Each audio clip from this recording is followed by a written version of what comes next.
our two MLAs who are here, respected elders, dear brothers and sisters, and all my fellow Nagas, particularly my young student friends who are gathered here at Ukhrul ground.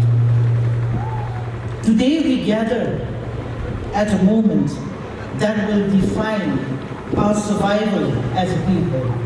And I'm here in solidarity on behalf of the Global Naga Forum. We are standing at the crossroad of history, and the choice before us is stark. Either we rise in resolute defiance to reclaim our dignity, or we are swallowed whole by the deceitful machinations of a foreign state that has long sought to erase our identity, to break our spirit, and to keep us enslaved within the grip of occupation. For generations, the free movement regime, FMR, stood as a fragile bridge between the divided Naga people across so-called international borders. It was not a privilege granted by India, but a necessity, a right for the Naga people who have lived, traded, and moved freely across these lands long before the artificial lines of colonizers divided us. The abrupt scrapping of the FMR is not about national security or controlling illegal immigration, as New Delhi claims. It is a deliberate act to suffocate the Naga people, to cut us from our own kins, and to assert absolute control over every aspect of our lives. It is a colonial relic disguised as a policy decision, a blatant move to fortify India's military presence and to ensure that Nagas remain prisoners in our own homeland. We must ask ourselves, why now? Why is the government of India suddenly so desperate to shut down even the limited movement of Nagas across the Indo-Myanmar border? The truth is simple and chilling. This is not about us, but about the crumbling Indian state that sees the Northeast, particularly Naga lands, a little more than a strategic military post.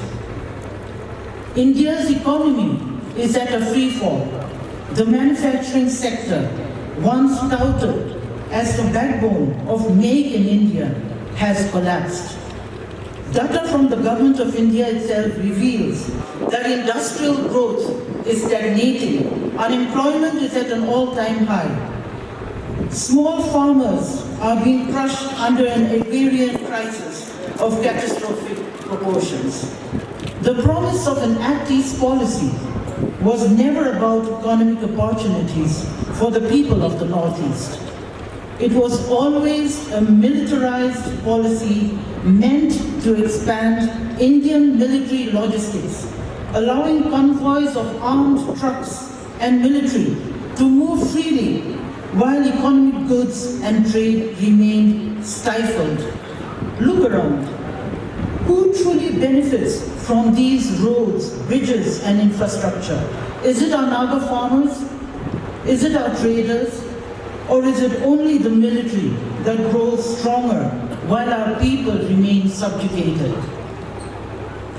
India is in no position to trade with Southeast Asia.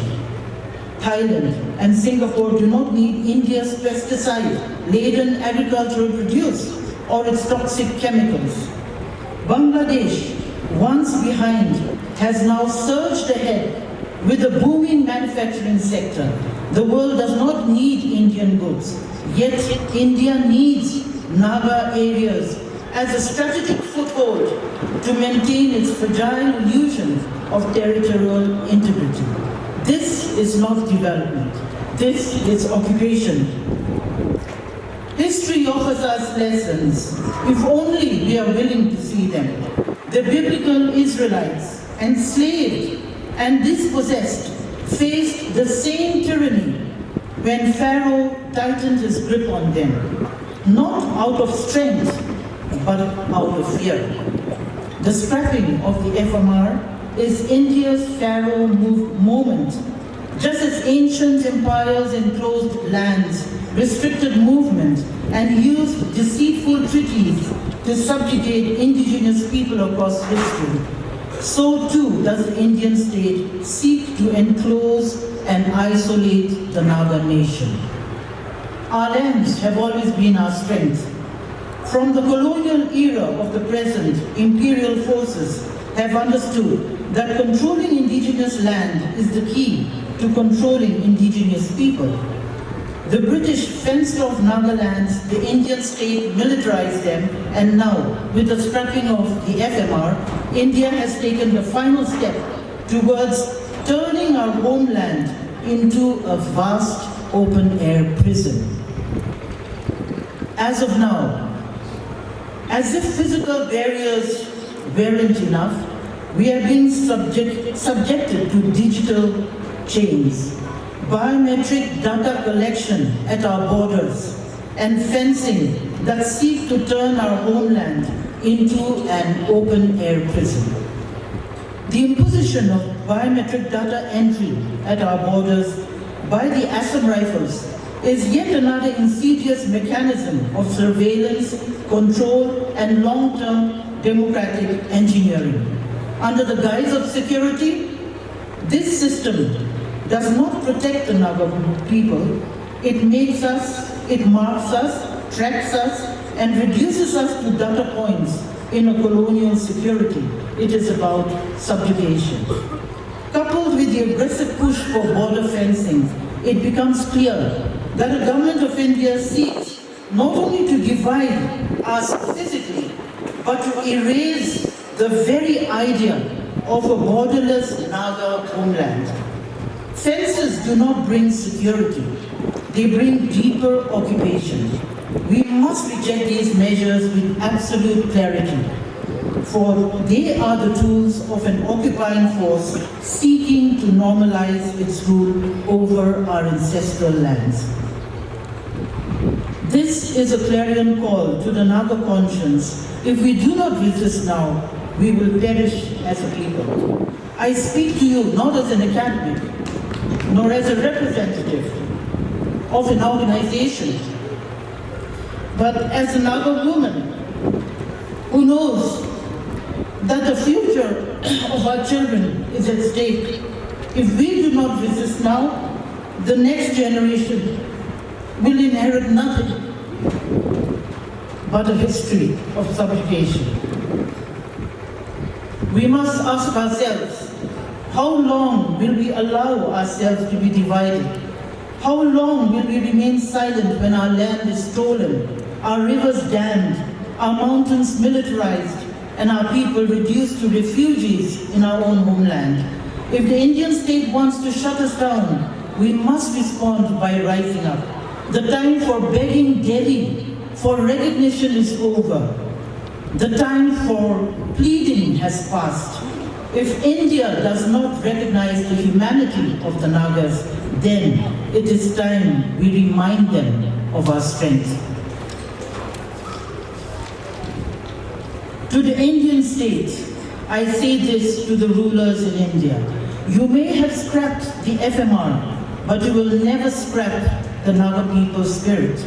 Your military cannot crush our will. Your economic blockade cannot silence our voice. Your laws, your borders, your dictates, none of them hold power over a people who refuse to be broken. Nagas do not ask for permission to exist. We exist because we are a people, a nation, a history that predates the Indian state itself. If New Delhi believes that shutting down our movement will make us forget who we are, then they have underestimated the fire that burns in the heart of every Naga. We must stand together. We must reject division. Whether we are from the north, the south, the east, or the west of our homeland, we are one people. Our resistance must be collective our voice must be one. Let us be clear, the fight is not about border passes or administrative rules.